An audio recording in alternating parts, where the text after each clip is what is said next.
আসসালামু আলাইকুম। আজকের ভিডিওতে আমরা আলোচনা করব CD4017 ডিকেট কাউন্টার আইসি নিয়ে। ইলেকট্রনিক্সের বিভিন্ন ধরনের ইন্টারেস্টিং প্রজেক্ট যেমন LED chaser light, remote control circuit বা হাতে তালি দিয়ে শব্দ করে অন অফ করা যায়, এরকম বিভিন্ন ধরনের ইন্টারেস্টিং সার্কিট তৈরি করা যায় এই আইসি ব্যবহার করে। আজকের ভিডিওতে CD4017 আইসি সম্পর্কে বিস্তারিত আলোচনা করব। এটা কি, কিভাবে কাজ করে, কত ভোল্টে চলে, কোন পিনে কি কাজ করে এবং কিভাবে এটাকে কন্ট্রোল করা হয় ইত্যাদি আরো বিভিন্ন বিষয় সম্পর্কে বিস্তারিত এক্সপ্লেন করব আজকের ভিডিওতে। হ্যালো ভিউয়ার্স, আমি মোহাম্মদ তারিকুল ইসলাম রিয়ন এবং আপনারা দেখছেন ইঞ্জিনিয়ারিং টেকনোলজি। তো চলুন ভিডিওটি শুরু করা যাক। আইসি কি, আইসি কিভাবে কাজ করে বা আইসির বেসিক সম্পর্কে যদি আপনার অজানা থাকে তাহলে আপনি চাইলে এই ভিডিওটি দেখতে পারেন। CD4017 মূলত একটি 16 পিনের আইসি। এর 16 নম্বর পিনে পাওয়ার সাপ্লাই বা ব্যাটারির পজিটিভ টার্মিনাল কানেক্ট করতে হয়, আর 8 নম্বর পিনে ব্যাটারির নেগেটিভ বা পাওয়ার সাপ্লাইয়ের নেগেটিভ টার্মিনাল কানেক্ট করতে হয়। অর্থাৎ 8 এবং 16 নম্বর পিন হলো এই আইসির বায়াসিং পিন অথবা পাওয়ার সাপ্লাইয়ের পিন। 12 নম্বর পিন হলো ক্যারি আউটপুট, 13 নম্বর পিন হলো ক্লক ইনেবল, 14 নম্বর পিন হলো ক্লক ইনপুট এবং 15 নম্বর পিন হলো রিসেট পিন। 12 থেকে 15 পর্যন্ত এই 4টি পিন হচ্ছে এআইসির কন্ট্রোলিং পিন, আর বাকি যে 10টা পিন আছে সেই 10টা হচ্ছে এআইসির আউটপুট পিন। একটু পরেই আমরা প্রত্যেকটা পিন সম্পর্কে বিস্তারিত আলোচনা করব, যেন আইসিটা সম্পর্কে আপনার একটা ভালো ধারণা তৈরি হয় এবং আপনি নিজেই বিভিন্ন ধরনের প্রজেক্ট তৈরি করতে পারেন। এই আইসিটা সাধারণত সর্বনিম্ন 3 ভোল্ট থেকে সর্বোচ্চ 18 ভোল্টের মধ্যে অপারেট হয়। অর্থাৎ এই আইসিটা চলার জন্য মিনিমাম 3 ভোল্ট এবং ম্যাক্সিমাম 18 ভোল্ট দেওয়া যায়। কিন্তু একদম মিনিমাম ভোল্টেজ দিলে অনেক সময় আইসিটা ঠিকঠাক মতো কাজ নাও করতে পারে, আবার একদম ম্যাক্সিমাম ভোল্টেজ দিলে আইসিটা তাড়াতাড়ি নষ্ট হয়ে যেতে পারে।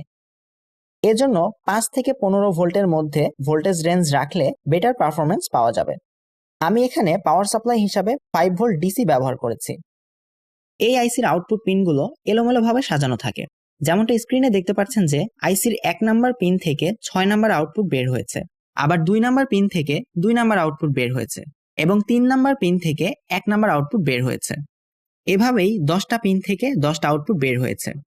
আইসির কার্যপ্রণালী বোঝানোর জন্য আমি এখানে লোড হিসাবে 10টা এলইডি লাইট ব্যবহার করেছি এবং পাওয়ার সাপ্লাই হিসাবে 5 ভোল্ট ডিসি নিয়েছি। আইসির 16 নাম্বার ও 8 নাম্বার পিনে যথাক্রমে পাওয়ার সাপ্লাইয়ের পজিটিভ এবং নেগেটিভ টার্মিনাল কানেক্ট করতে হবে। যেহেতু আইসি থেকে পজিটিভ ভোল্টেজ আউটপুট হবে, সেজন্য এলইডি এর পজিটিভ টার্মিনালটা খালি রেখে নেগেটিভ টার্মিনালগুলোকে কমন করতে হবে এবং কমন করার পর পাওয়ার সাপ্লাই নেগেটিভের সাথে কানেক্ট করতে হবে। আইসিটাকে ঠিকঠাক মতো কাজ করানোর জন্য আইসির 13 নাম্বার এবং 15 নাম্বার পিন অর্থাৎ ক্লক ইনেবল এবং রিসেট পিনকে অবশ্যই সাপ্লাইয়ের নেগেটিভের সাথে কানেক্ট করতে হবে। এই দুইটা পিনে পজিটিভ সাপ্লাই দিলে কি হতো সেই বিষয়েও পরবর্তীতে আলোচনা করা হবে। আইসির আউটপুট চালু করতে হলে এর 14 নাম্বার বা ক্লক ইনপুট পিনে পজিটিভ ক্লক পালস দিতে হয়। এই ক্লক পালসটা যে কোনো মাইক্রোকন্ট্রোলার বা আইসি থেকে নেওয়া যায়, আবার ম্যানুয়ালি কন্ট্রোল করতে চাইলে যে কোনো পুশ বাটন সুইচের মাধ্যমেও নেওয়া যায়। এই ক্ষেত্রে সবচেয়ে জনপ্রিয় একটা পদ্ধতি হচ্ছে 555 টাইমার আইসি থেকে ক্লক পালস নেওয়া। ইনশাআল্লাহ পরবর্তী ভিডিওতে আমি 555 টাইমার আইসি এক্সপ্লেন করব। 14 নম্বর পিনে মাইক্রোকন্ট্রোলার কানেক্ট করার পর আমরা এবার আউটপুট লোডগুলোকে কানেক্ট করব। যেহেতু 3 নাম্বার পিন থেকে 1 নাম্বার আউটপুট বের হয়, সেজন্য 3 নাম্বার পিনের সাথে 1 নাম্বার এলইডি বা লোড কানেক্ট করতে হবে। তারপর 2 নাম্বার পিনের সাথে 2 নাম্বার এলইডি এবং 4 নাম্বার পিনের সাথে 3 নাম্বার এলইডি, এভাবে পর্যায়ক্রমে কানেক্ট করতে হবে। যেহেতু এই আইসির আউটপুট নাম্বার পিন নাম্বারের সাথে পর্যায়ক্রমে সাজানো থাকে না, সেজন্য কানেকশনগুলো একটু এলোমেলো হতে পারে। আমরা যেহেতু 5 ভোল্টের পাওয়ার সাপ্লাই ব্যবহার করেছি, তাই আমাদের এলইডি গুলো 5 ভোল্ট পাবে, কিন্তু 2 ভোল্টের এলইডি যদি 5 ভোল্ট পায় তাহলে এলইডি গুলো নষ্ট হয়ে যেতে পারে। সেজন্য অবশ্যই এলইডি এর সাথে সিরিজে একটা রেজিস্টার কানেক্ট করতে হবে। আমরা চাইলে প্রতিটা এলইডি এর জন্য আলাদা আলাদা রেজিস্টার ব্যবহার করতে পারি, অথবা আমাদের প্রত্যেকটা লোড যদি একই কনফিগারেশনের হয় তাহলে আমরা এই কমন টার্মিনালে একটাই রেজিস্টার ব্যবহার করতে পারি। কারণ যেহেতু এট এ টাইম একটাই এলইডি অন থাকবে, তাই এখানে একটা রেজিস্টার লাগালেও কোনো সমস্যা নেই। কিন্তু লোডগুলো যদি ভিন্ন কনফিগারেশনের হয় তাহলে প্রত্যেকটা লোডের জন্য একটা আলাদা আলাদা করে রেজিস্টার ব্যবহার করাটাই বেটার। রেজিস্টার কানেক্ট করার পর পাওয়ার সাপ্লাই অন করলে 1 নাম্বার এলইডিটা ডিফল্ট ভাবেই জ্বলবে, অর্থাৎ 3 নাম্বার পিন ডিফল্ট ভাবেই অন থাকবে। এবার মাইক্রোকন্ট্রোলার যখন একটা ক্লক ইনপুট দেবে তখন 1 নাম্বার এলইডিটা অফ হয়ে 2 নাম্বার এলইডি অন হয়ে যাবে, অর্থাৎ 14 নাম্বার বা ক্লক ইনপুট পিনে একটা ক্লক পালস আসার সাথে সাথে এক ঘর আউটপুট শিফট হবে। এই আইসিটার আউটপুট নাম্বার এবং পিন নাম্বারের মধ্যে তেমন কোনো মিল নেই, সেজন্য আউটপুটগুলো পর্যায়ক্রমে বের হয় না। আমাদের যেহেতু পর্যায়ক্রমে আউটপুট প্রয়োজন, তাই আমরা এভাবে পিন নাম্বার অনুযায়ী না সাজিয়ে আউটপুট নাম্বার অনুযায়ী সাজিয়ে আউটপুট কানেকশন করব। যেমন 1 নাম্বার পিন থেকে 6 নাম্বার আউটপুট বের হওয়ার কারণে আমি 1 নাম্বার পিনের সাথে 6 নাম্বার এলইডিটা কানেক্ট করেছি। আমরা চাইলে ক্লক পালসটা একটা সুইচের মাধ্যমেও ম্যানুয়ালি দিতে পারি। সুইচের এক প্রান্ত কানেক্ট থাকবে ব্যাটারির পজিটিভ টার্মিনালের সাথে এবং দ্বিতীয় প্রান্ত কানেক্ট থাকবে ক্লক ইনপুট পিনের সাথে। এখন আমরা এই সুইচটাকে প্রতিবার অফ করে অন করলে আইসি একটা করে ক্লক পালস পাবে, আর প্রতিটা ক্লক পালসে আইসির আউটপুট 1 ঘর করে পরিবর্তন হবে। আমরা যদি চাই এখান থেকে আইসিটাকে রিসেট করে আবার 1 নাম্বার এলইডি থেকে আউটপুট শুরু করতে, তাহলে এই এলইডির পরের আউটপুটটাকে লোডে কানেক্ট না করে সরাসরি আইসির রিসেট পিনে কানেক্ট করতে হবে। এবার যখনই ক্লক পালস ইনপুট হবে তখন 6 নাম্বার আউটপুটটা এলইডিতে না গিয়ে সরাসরি রিসেট পিনে হিট করবে, যার ফলে আইসিটা রিসেট হয়ে যাবে, অর্থাৎ 1 নাম্বার পিন থেকে আউটপুট দেওয়া শুরু করবে। এভাবে অগোছালো কানেকশনের মাধ্যমে আপনাদের বুঝতে হয়তো একটু অসুবিধা হতে পারে, তাই আমি আইসিটাকে রিঅ্যারেঞ্জ করছি।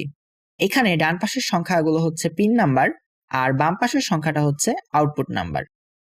আইসিতে পাওয়ার সাপ্লাই কানেক্ট করার পর 1 নাম্বার আউটপুট ডিফল্টভাবেই অন থাকবে। এখন আইসিটাকে কার্যোপযোগী করার জন্য এর 15 নাম্বার এবং 13 নাম্বার পিনকে পাওয়ার সাপ্লাই নেগেটিভের সাথে কানেক্ট করতে হবে। 15 নাম্বার পিন হলো রিসেট পিন, যেটাকে মাস্টার রিসেট বা এমআরও বলা হয়, আর 13 নম্বর পিন হলো ক্লক ইনেবল পিন, যাকে ইএন পিনও বলা হয়। 14 নম্বর পিনে একটা পজিটিভ ক্লক পালস দিতে হবে। এই অবস্থায় যখনই একটা ক্লক পালস আসবে তখন 1 নাম্বার আউটপুটটা বন্ধ হয়ে 2 নাম্বার আউটপুট চালু হয়ে যাবে। এরপরের ক্লক পালসে 2 নাম্বার আউটপুট বন্ধ হয়ে 3 নাম্বার আউটপুট চালু হয়ে যাবে। এভাবেই প্রতি ক্লক পালসে একটা করে আউটপুট পরিবর্তন হবে। ক্লক পালস যত দ্রুত হবে আউটপুটও তত দ্রুত চেঞ্জ হবে। আইসি ডাটাশিট থেকে জানতে পেরেছি এর ক্লক স্পিড প্রায় 5 মেগাহার্জের মতো। এবার আমরা দেখব ক্লক ইনেবল পিনের কাজ। ইনেবল পিনটাকে সাধারণ অবস্থায় নেগেটিভ ভোল্টেজ সাপ্লাই দেওয়া হয়, কিন্তু যখন এই পিনে পজিটিভ ভোল্টেজ সাপ্লাই দেওয়া হয় তখন আইসির আউটপুট আর পরিবর্তন হয় না, অর্থাৎ যতই ক্লক পালস দেওয়া হোক না কেন আউটপুট এক জায়গাতেই স্থির থাকবে। আউটপুটটা যেই পিনে থাকা অবস্থায় ইনেবল পিনটি পজিটিভ ভোল্টেজ পায়, আউটপুট ঠিক সেই পিনেই স্থির থাকে। যেমন স্ক্রিনে দেখতে পাচ্ছেন 3 নাম্বার আউটপুটটা ক্লক পালস পাওয়ার পরও একই জায়গায় স্থির। এরপর ইনেবল পিনে নেগেটিভ সাপ্লাই দিলে আইসি আবার 4 নাম্বার পিন থেকে চলা শুরু করবে, অর্থাৎ ইনেবল পিনে একটা পজিটিভ ভোল্টেজ দেওয়ার মাধ্যমে আইসির আউটপুটকে হোল্ড করে রাখা যায়। রিসেট পিনকেও সাধারণ অবস্থায় সাপ্লাই নেগেটিভের সাথে কানেক্ট করা হয়। রিসেট পিনে পজিটিভ ভোল্টেজ দেওয়া মাত্রই আইসি আবার রিসেট হয়ে যায়। যতক্ষণ পর্যন্ত রিসেট পিনে পজিটিভ ভোল্টেজ থাকবে আইসি ততক্ষণ পর্যন্ত রিসেট হয়ে থাকবে, অর্থাৎ ইনেবল ও ক্লক ইনপুট পিনের সবকিছু ঠিক থাকার পরেও 1 নাম্বার আউটপুট পরিবর্তন হবে না। আমাদের যদি পুরো 10টা আউটপুটের প্রয়োজন না হয় বা কোনো কারণে আমরা যদি চাই মাঝপথ থেকেই আইসিটাকে রিসেট করতে, তাহলে হয় সরাসরি আইসির রিসেট পিনে একটা পজিটিভ সাপ্লাই দিতে হবে, অথবা যেই লোড থেকে আইসিটাকে রিসেট করতে চাচ্ছি তার ঠিক পরের আউটপুটটা লোডে কানেক্ট না করে সরাসরি রিসেট পিনে কানেক্ট করতে হবে। যেমন আমি চাচ্ছি 3 নাম্বার এলইডিটা জ্বলার পর আবার 1 নাম্বার এলইডিটা জ্বলবে, সেজন্য 4 নাম্বার আউটপুটটা খুলে সোজা রিসেট পিনে কানেক্ট করে দিলাম। এবার ক্লক পালস আসার সাথে সাথে 3 নাম্বার আউটপুট অফ হয়ে 4 নাম্বার আউটপুট অন হবে, অর্থাৎ রিসেট পিন তখন একটা পজিটিভ ভোল্টেজ পাবে এবং আইসিটা রিসেট হয়ে যাবে। তারপর আবার 1 নাম্বার পিন থেকে আউটপুট দেওয়া শুরু করবে। এখানে একটা কথা বলে রাখি, অনেক সময় মাইক্রোকন্ট্রোলার বা অন্য কোনো সেন্সর থেকে ক্লক পালস নেওয়ার সময় নয়েজের কারণে ফলস ট্রিগারিং হতে পারে। কারণ যেহেতু এখানে শুধুমাত্র সেন্সরের পজিটিভ তারটাই কানেক্ট থাকে, তাই অনেক সময় সেন্সর হালকা আউটপুট দিলে বা নয়েজের কারণে ফলস ট্রিগার করলেও এই আইসির কাছে সেটা একটা ক্লক পালস মনে হতে পারে, যার জন্য অনাকাঙ্ক্ষিতভাবে আউটপুট পরিবর্তন হতে পারে। এই সমস্যা সমাধানের জন্য ক্লক পিনটাকে সবসময় সাপ্লাই নেগেটিভের সাথে কানেক্ট রাখা প্রয়োজন, কিন্তু সরাসরি কানেক্ট করলে তো শর্ট সার্কিট হয়ে যাবে। তাই এখানে একটা রেজিস্টার ইউজ করতে হবে। আমি এখানে একটা 10 কিলো ওহমের রেজিস্টার ব্যবহার করেছি। এতক্ষণে আমরা 12 নাম্বার বা ক্যারি আউটপুট পিন বাদে সবগুলো পিনের কার্যপ্রণালী দেখেছি। এখন আমরা দেখব 12 নাম্বার বা ক্যারি আউটপুট পিনের কাজ। ক্যারি আউটপুট পিনটাকে বোঝানোর জন্য আমি 3টা 4017 আইসিকে একসাথে কানেক্ট করেছি। 3টা আইসিরই সব কানেকশন সেম, শুধু ক্লক ইনপুট পিনের কানেকশনটা একটু আলাদা। 1 নাম্বার আইসি এর ক্লক পালস নেওয়া হচ্ছে একটা পুশ বাটন সুইচ থেকে, এটা যে কোনো মাইক্রোকন্ট্রোলার বা আইসিও হতে পারে। 2 নাম্বার আইসির ক্লক ইনপুট নেওয়া হচ্ছে 1 নাম্বার আইসির 12 নাম্বার পিন থেকে, অর্থাৎ ক্যারি আউটপুট পিন থেকে। আর 3 নাম্বার আইসির ক্লক ইনপুট নেওয়া হচ্ছে 2 নাম্বার আইসির ক্যারি আউটপুট পিন থেকে। সার্কিটটাতে ব্যাটারি কানেকশন দেওয়ার সাথে সাথে সবগুলো আইসির 1 নাম্বার আউটপুট ডিফল্ট ভাবেই জ্বলবে। তারপর প্রতি ক্লক পালসে 1 নাম্বার আইসির একটা করে আউটপুট শিফট হতে থাকবে। এভাবে 10 নাম্বার আউটপুটে পৌঁছানোর পর পরবর্তী ক্লক পালসে আইসিটা ডিফল্ট ভাবে রিসেট হয়ে 1 নাম্বার পিন অ্যাক্টিভ হয়ে যাবে এবং সেই সাথে 12 নাম্বার বা ক্যারি আউটপুট পিনটা অ্যাক্টিভ হয়ে যাবে। 12 নাম্বার পিন অ্যাক্টিভ হওয়ার কারণে 2 নাম্বার আইসি একটা ক্লক পালস পাবে, যার জন্য 2 নাম্বার আইসিতে একটা আউটপুট শিফট হবে। যতক্ষণ 1 নাম্বার আইসির আউটপুট 1 থেকে 5 এর মধ্যে থাকবে ততক্ষণ ক্যারি আউটপুট পিন অ্যাক্টিভ থাকবে, অর্থাৎ এখানে পজিটিভ ভোল্টেজ পাওয়া যাবে। আর যখনই 6 নাম্বার পিনে আউটপুট আসবে তখনই 12 নাম্বার পিন অফ হয়ে যাবে বা এখানে পজিটিভ থেকে নেগেটিভ হয়ে যাবে। 1 নাম্বার আইসির আউটপুট যখন আবার 10 নাম্বার পার করবে তখন আইসি আবার রিসেট হয়ে যাবে এবং 2 নাম্বার পিন একটা ক্লক পালস পাবে, যার ফলে 2 নাম্বার আইসিতে আরেকটা আউটপুট চেঞ্জ হবে। এভাবেই আউটপুট চেঞ্জ হতে হতে 2 নাম্বার আইসির আউটপুট 10 নাম্বারে পৌঁছানোর পর আইসিটা রিসেট হয়ে 12 নাম্বার পিন অ্যাক্টিভ করে দেয়, যার ফলে 3 নাম্বার আইসি একটা ক্লক ইনপুট পায় এবং এর একটা আউটপুট শিফট হয়। অর্থাৎ CD4017 ডিকেট কাউন্টার আইসি একবার 10টা আউটপুট কাউন্ট করার পর একটা পালস দেয়, আর সেই পালস বা আউটপুটটাই হলো ক্যারি আউটপুট। এভাবে কানেকশন করে আমরা ফ্রিকোয়েন্সি ডিভাইড করতে পারি। যেমন এখানে প্রথম আইসি যদি 100 বার আউটপুট দেয় তাহলে দ্বিতীয় আইসি আউটপুট দেবে 10 বার আর তৃতীয় আইসি আউটপুট দেবে 1 বার। আমরা পুলিশের গাড়িতে বা অ্যাম্বুলেন্সে যে লাল নীল সাইরেন লাইটগুলো দেখি, এই ধরনের লাইটগুলো এই আইসির মাধ্যমে তৈরি করা সম্ভব। আজকের ভিডিওতে শুধুমাত্র আইসিটাকে এক্সপ্লেইন করলাম যেন আপনারা নিজেদের ক্রিয়েটিভিটিকে কাজে লাগিয়ে নতুন কিছু করতে পারেন। ইনশাআল্লাহ আমি চেষ্টা করব এই ধরনের আইসি নিয়ে প্রজেক্ট তৈরি করে তা এক্সপ্লেইন করার। ভিডিওটি যদি আপনার ভালো লেগে থাকে তাহলে অবশ্যই একটা লাইক, কমেন্ট এবং চ্যানেলটি সাবস্ক্রাইব করে পাশে থাকা বেল আইকনটি অল করে দিন, যেন পরবর্তীতে আমার আপলোড দেওয়া প্রত্যেকটা ভিডিও সবার আগে আপনার কাছে পৌঁছে যায়। আজকের মতো এই পর্যন্তই। সবাই ভালো থাকবেন, সুস্থ থাকবেন। আল্লাহ হাফেজ।